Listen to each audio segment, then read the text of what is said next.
பணிந்து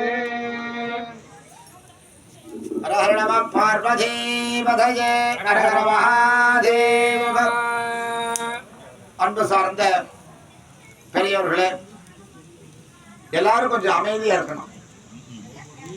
யாகத்தை பார்த்தால் யோகம் வரும் சொல்லுவாங்க. என்னவோ அவங்களை கூப்பிட்டாங்க சொல்லிட்டே இருக்கிறாங்க அப்படின்னு நினைக்க வேண்டாம்.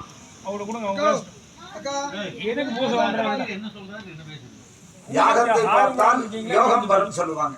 அந்த மாதிரி இங்க நடக்கக்கூடிய வழிபாட்டை அமைதியா இருந்து இந்த பூஜைக்கு நீங்க வந்து பெரு உதவி செய்யறது அப்படிங்கிறது என்னன்னா, அமைதி காத்தாவே இந்த இடத்துல ஒரு பெரிய உதவி.